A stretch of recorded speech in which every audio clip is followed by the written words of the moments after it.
सभी लोगों को नमस्कार। आप देख रहे हैं खबरवती और मैं हूं पारुल त्रिपाठी। कई बार हम सबने सुना है कि नेताओं से ईडी पूछताछ कर रही है और कई जेल भी चली गई, लेकिन अब विपक्ष को इस तरह से फंसाया जाएगा, ये तो भाई मेरे सोच के परे है।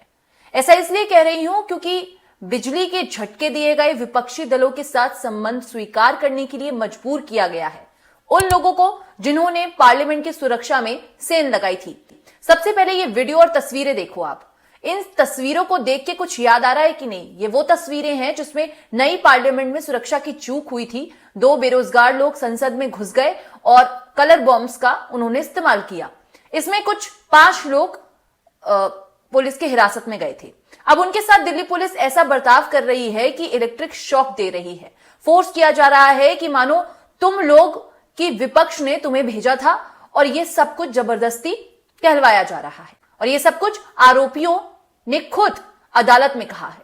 अब पूरी बात यह है कि संसद सुरक्षा उल्लंघन मामले में 5 आरोपियों ने बुधवार को दिल्ली की एक अदालत में एक आवेदन दायर किया है, जिसमें आरोप लगाया है कि उन्हें बिजली के झटके प्रताड़ित किया गया और विपक्षी दलों के साथ जुड़े होने की बात कबूल कराई गई है। मनोरंजन डी, सागर शर्मा, ललित झा, अमोल शिंदे और महेश कुमावत द्वारा दिए गए आवेदन में यह भी आरोप लगाया गया है कि प्रत्येक आरोपी को पुलिस ने लगभग 70 खाली पन्नों पर हस्ताक्षर करने के लिए मजबूर किया है। यह खबर किसी टीवी चैनल पर देखी नहीं होगी आपने, क्योंकि चली ही नहीं है। बड़े इवेंट के आड़ में ये सब खबरें छुपा दी जाती हैं और कोई कुछ नहीं बोलता है। अब जिन लोगों ने सुरक्षा में सेंध लगाई थी और उस दिन सेंध लगाई थी जिस दिन 2001 में संसद में धमाका हुआ था, उसकी 22वीं बरसी थी, उसी दिन ये कांड हुआ था पार्लियामेंट में। ये 2 लोग सांसद के नाम पर लोकसभा विजिटर पास लेकर पहुंचे थे।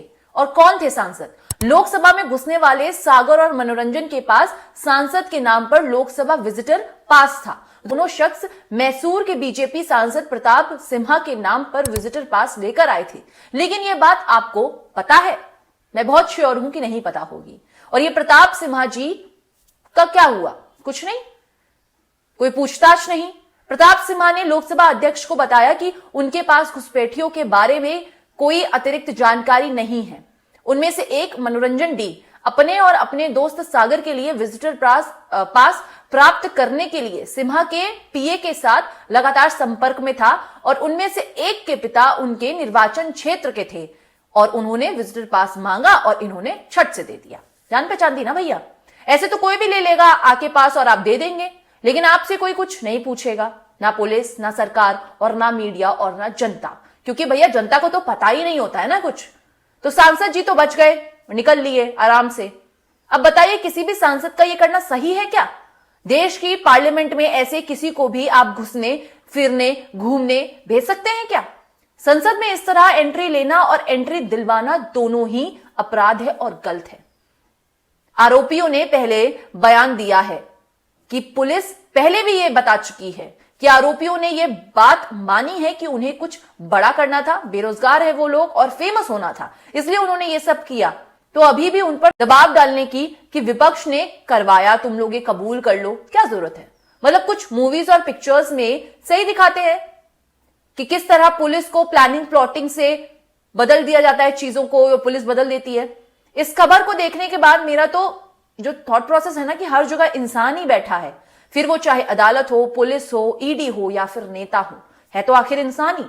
और आपको बता दूं, ये खबर मुझे तो किसी भी मेन स्ट्रीम मीडिया के वेबसाइट पर, टीवी चैनल पर, डिजिटल चैनल पर नहीं दिखी है। बस जिनके अंदर थोड़ी बहुत भी पत्रकारिता बची है, बस वहीं दिखी है। बजट के दौरान काफी उपलब्धियां गिनवाई है सरकार ने। एक बताना शायद भूल गई होगी कि देश का चौथा स्तंभ पत्रकार और निष्पक्ष पत्रकार अब इस देश में कम हो गए हैं। कम क्या, नामात्र बचे हैं। और देश में छोटा हो या बड़ा काम हो, हर काम का भौकाल बनाने में मस्त सबसे आगे हम लोग हैं।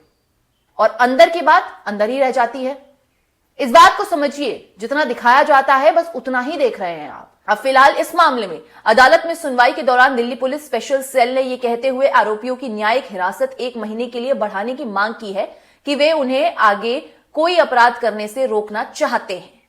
पुलिस ने सबूतों से छेड़छाड़ की आशंका का भी हवाला दिया है। अब वो कह रहे हैं कि सबूतों से कोई छेड़छाड़ ना हो, इसलिए इनको अंदर रखो, और दूसरा पक्ष कह रहा है, जो आरोपी हैं, कि ये जबरदस्ती हमसे कहलवाया जा रहा है। दोनों ही पक्ष को सुनना जरूरी होगा, दोनों ही पक्ष के बारे में जानना जरूरी होगा। इस खबर से आपको यह बताने की कोशिश की गई है कि बहुत सी ऐसी खबरें होती हैं जो आपको पता नहीं चल पाती हैं। माना सरकार बहुत बड़े बड़े काम कर रही है, राम मंदिर दे दिया, G20 कर लिया, चंद्रयान चला गया, सब कुछ हो गया, बड़ी बड़ी उपलब्धियां उन्होंने हमें गिनवा दी और हमने देखा भी, हम मानते हैं बहुत अच्छा काम किया होगा। लेकिन अगर ये काम भी हो रहा है देश में तो गलत है कि नहीं, गलत की आवाज उठा पाएंगे कि नहीं, कि बस आंख बंद करके जो अच्छाइयां हैं वही देखना चाहेंगे। और आपको बता दो, जिन लोगों को नहीं पता है कि दिल्ली का नाम सुन के और दिल्ली पुलिस का नाम सुन के केजरीवाल पर मत दौड़ने पे पहुंच जाना, क्योंकि जो दिल्ली की पुलिस है वो केंद्र सरकार के अंदर आती है, उससे दिल्ली सरकार का लेना देना कुछ भी नहीं है। इन खबरों को भी देखकर आपको यह समझना चाहिए और समझने की कोशिश करनी चाहिए कि ये खबरें भी जरूरी हैं और इन पर सोच विचार करना जरूरी है। अगर आप ऐसा नहीं करते हैं तो फिर मुझे नहीं पता मैं आपको क्या कहूं। अगर ये वीडियो आपको पसंद आया है तो जरूर इसे लाइक करिए, वीडियो को शेयर करिए, ज्यादा से ज्यादा लोगों तक पहुंचाने की कोशिश कीजिए। हमारे चैनल को जरूर सब्सक्राइब कीजिए और ऐसे ही लगातार खबरवती को देखते रहिए। शुक्रिया।